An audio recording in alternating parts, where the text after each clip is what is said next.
Breaking news: an unidentified serial killer named the Package Killer, who murdered at least 4 women in the St. Louis, Missouri area, has finally been identified. Recently Solved Mysteries, episode 24. Viewer discretion is strongly advised. On March 26, 1990, a man looking for his daughter stumbled upon a dead body in some woods near the rural town of Silex, Missouri, about 70 miles away from St. Louis. She would be identified as 19-year-old drug addict and sex worker Robin Myhan. She had been strangled to death, and when discovered, her body was stuffed between 2 mattresses with her hands bound together. Myhan had been reported missing just 4 days prior on March 22nd from the southern part of the city of St. Louis.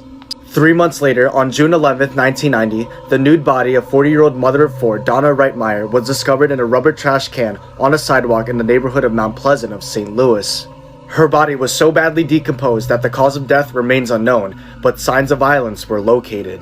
Like Myhan, she was too a prostitute, a drug addict, and had resided in the southern part of the city. The third victim would unfortunately be 27-year-old Brenda Pruitt.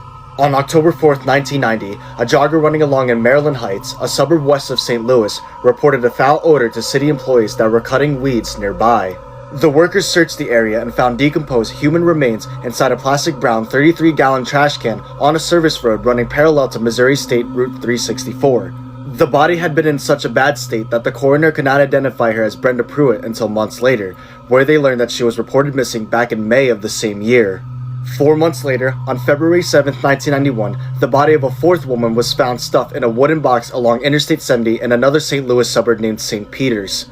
The victim was found to have been wearing a stocking cap with the brand name Ticer Title Insurance, and authorities released that cap in hopes to identify the body. She would be identified as 21-year-old Sandy Little, who had been missing since September 4th of the previous year. Like the previous 3 women, she was too a sex worker. It is currently believed that the perpetrator stopped after his 4th victim. For obvious reasons, the police knew that they were now dealing with a serial killer, prompting the FBI to soon join after Little's murder. All 4 women were prostitutes that worked at Cherokee Street in St. Louis, a street known locally as the South Side Stroll due to heavy prostitution activities. The FBI profiled the culprit as a sexual sadist who goes after younger women he can control, thinking that he was a loner, probably divorced, with a history of menial jobs and a poor work record. The perpetrator was dubbed the Package Killer due to the manner in which he disposed of bodies. "He's playing games with us, leaving bodies in containers out in the open," one investigator said at the time. Sadly, these cold-blooded murders of 4 women would go unresolved for decades, as the Package Killer would remain unidentified and seemingly unapprehended. Due to the continual lack of evidence, authorities had no choice but to close the cold cases. However, they reopened it in 2008 when a new detective took over the investigation. Throughout the 2010s decade, they repeatedly sent DNA evidence to laboratories in hopes that the developments in technology could draw a new lead. It wasn't until April of 2022 when the St. Charles County Police Crime Lab finally linked DNA from one of the murders to a 73-year-old man named Gary Muehlberg. During the time of the killings, Gary Muehlberg lived in Bell Ridge, Missouri, which is north of St. Louis. However, currently, he is serving a life sentence at the Potosi Correctional Center in Mineral Point, Missouri, for the murder of Kenneth Atchison back in 1993. Back on February 8, 1993, 2 years after the last murdered victim, Muehlberg lured 57-year-old friend Dr. Kenneth Atchison to his Bell Ridge residence with a promise to sell him a used 1987 Cadillac for $6,000 in cash. When Atchison never returned home and was quickly reported missing, the police didn't immediately take his case seriously. Family members called many different police departments, begging them to search Muehlberg's house, where friends knew Atchison had gone, knowing that the two were really close. Muehlberg was a known tradesman in the area, and it wasn't until 6 weeks after Atchison disappeared when a local man named Ron Solanskas helped him move a box in his basement in exchange for a 1984 Mercury Cougar for the job. Solanskas discovered a crude plywood coffin with Atchison's shoes sticking out, dead, quickly reporting it to the police once done with the task. Muehlberg was convicted in 1995 of first-degree murder for the case of Atchison and was sentenced to life in prison. When his DNA was linked to the Package Killer's DNA taken from the crime scenes, detectives quickly interviewed Muehlberg in prison. On September 19, 2022, Muehlberg admitted to killing Myhan, Reitmeyer, Pruitt, Little, and a 5th Jane Doe, whom many suspect is 37-year-old Sandra Kane, another Cherokee Street sex worker that got ran over by a car back in May of 1991. Since then, he has been charged with 4 counts of first-degree murder, with the identity of the Package Killer being solved.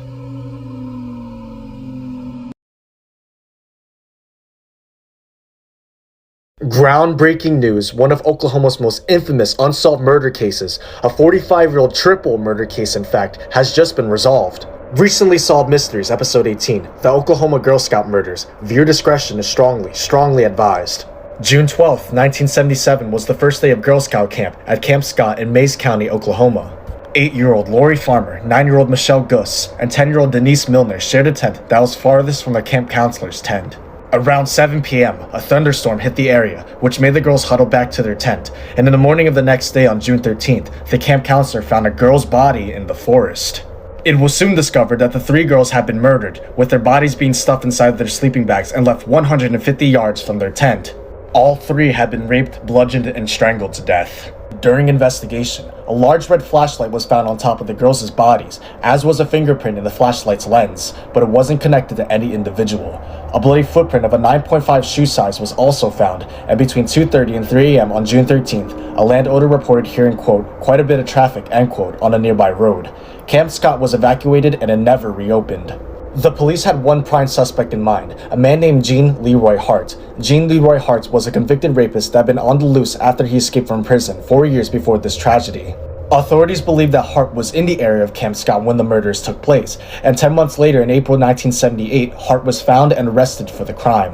While the local county sheriff thought he was, quote, 1000% guilty, end quote, the local jury ended up finding him innocent. Hart would later return to prison for previous kidnappings, rapes, and burglaries unrelated to the Girl Scout killings, where he would die from a heart attack in June 1979. For 45 years, this unsolved triple murder of 3 young innocent children haunted the state of Oklahoma, as no one else has been charged or suspected for the crime. One sinister note to add is that less than 2 months before the murders, during a training session, a counselor at the camp discovered her belongings to be ransacked and her donuts stolen. Inside the empty donut box was a handwritten note stating in capital letters, "We're on a mission to kill 3 girls in Tent 1. The camp counselor treated the note as a prank, so it was therefore discarded. For decades, fingerprints and DNA collected from the crime scene would be repeatedly tested in an effort to find the culprit. In 1989, DNA testing revealed that Hart's DNA was found on several pieces of evidence. In 2008, authorities conducted a new DNA test on stains found on one of the sleeping bags' pillowcases, but the results proved inconclusive because the samples were, quote, too deteriorated to attain a DNA profile, end quote. In 2017, $30,000 in donations were raised by the sheriff in order to do more sophisticated tests using the latest technology. This all eventually led up to May 5, 2022, when authorities officially determined that the DNA linked to Gene Leroy Hart, correcting one of the state's most disheartening cold cases.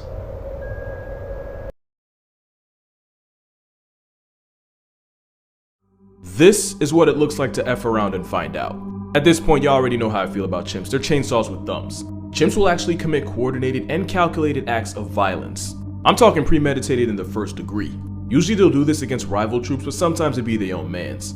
Chimps often have a dominant alpha male with all the others falling into a hierarchy. This was an alpha male named P-Mew, and long story short, P-Mew was a bully.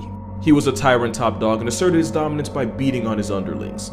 But like all bullies, one day P-Mew pushed too far. It started with P-Mew being groomed by another chimp named Primus. It was all good, until P-Mew turned around and bit Primus. Primus had enough and a fight quickly broke out.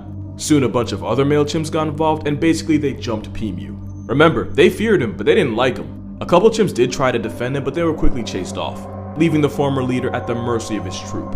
And chimps don't have mercy. If you look at people who survive chimp attacks, they have similar injuries: disfigured face, fingers, if not entire hands missing, and severe bite wounds. And that's because chimps don't try to murk you, they try to inflict as much pain as possible. And that is exactly what they did. These chimps took turns beating on their former leader, biting at his face and hands. At one point, they even castrated him. The chimps would constantly stop, and it would seem for a moment like they'd let P-Mew go, until one of them would start screaming and initiate the attack all over again. By the time it was over, the former bully was beaten, battered, and bloodied. He had been mutilated and was missing fingers, toes, and even the equipment you need to make babies. Ultimately, it was a rock to the skull that put him out of his misery. Moral of the story, if there is one, nobody likes bullies. I bet you don't know about the gruesome experiments that the Angel of Death performed, also known as Joseph Mengele. He was one of the main doctors at Auschwitz. Most of his test subjects were twins. He believed that experimenting on twins, he could isolate certain genes and use them to create the perfect race. At one point, he took 2 twin girls and tried to sew them together. He wanted to make his own conjoined twins. Obviously, this failed miserably. While being treated better than other prisoners, all the twins still didn't have it good. He would have them call him Uncle Mangele. He would reward them with candies and small toys. But in all reality, he was performing brutal experiments on them. He would continuously do blood transfusions between the twins. They would purposefully inject one twin with the disease, but not the other. When one twin passed, they executed the other. That way they could examine their bodies together.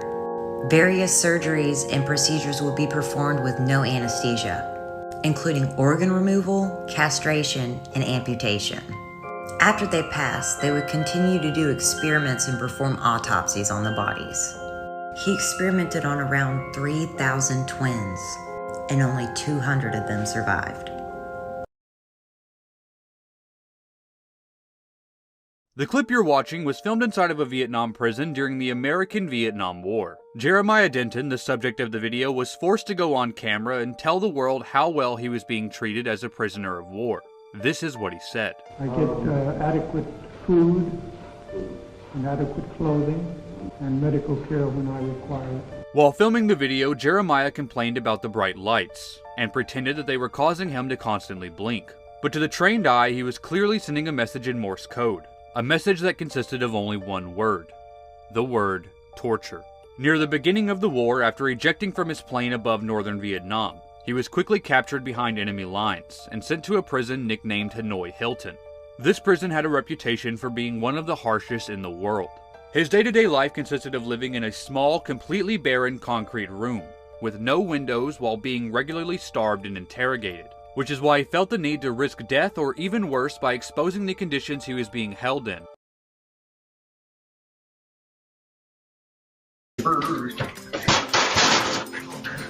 Oh, hey, neighbor. Sorry for the ruckus. Returning your ladder? Thank you. Anywho, I just had a good idea for another doorbell dad joke.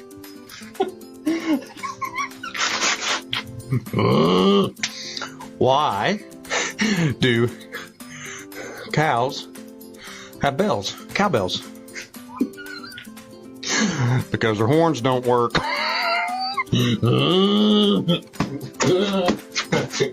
Later, Gator.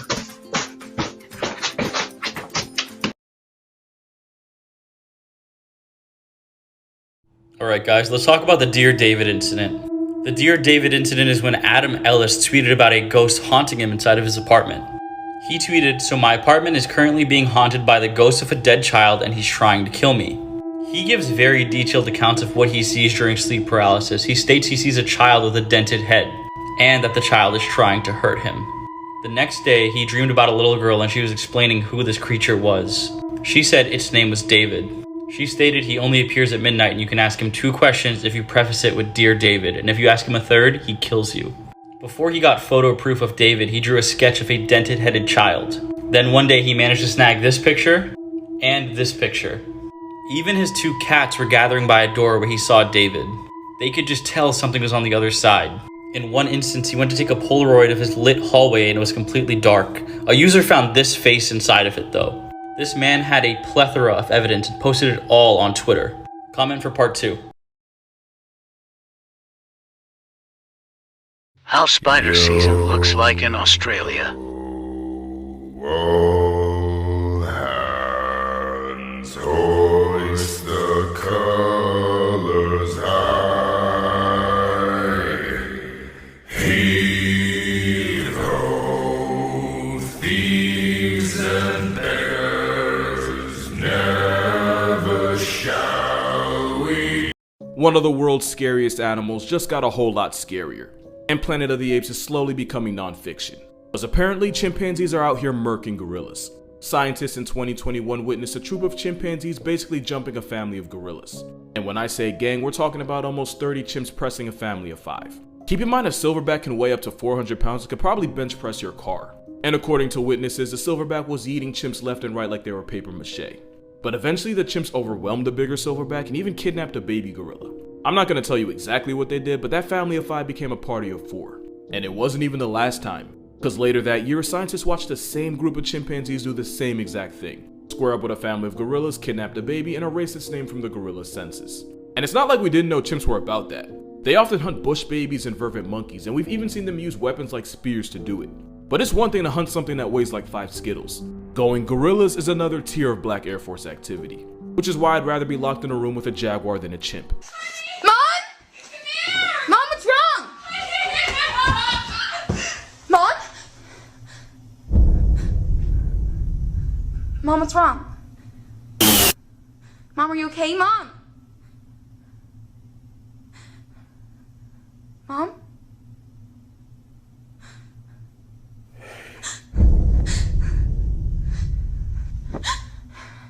She's gone. Mom? Mom? Honey, what's wrong? Who's that?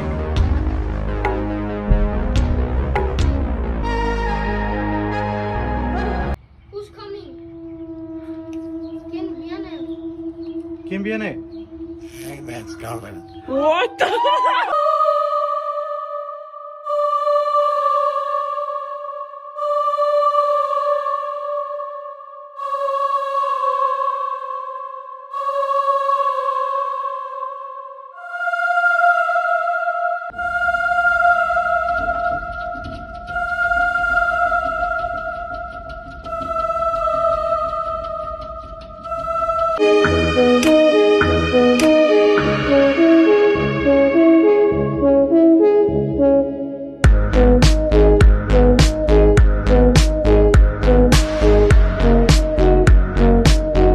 Most famous ghost photos ever taken. Part 1.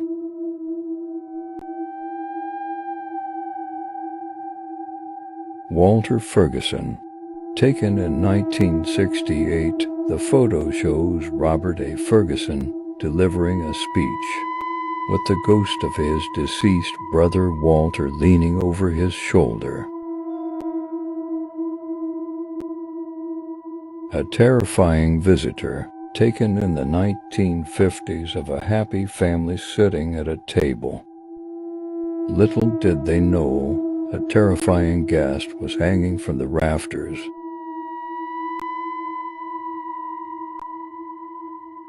The Amityville Ghost, a famous photo taken by Ed and Lorraine Warren. The photo shows the ghost of a little boy who they believe to be John DeFeo. John was murdered by his older brother Ronald,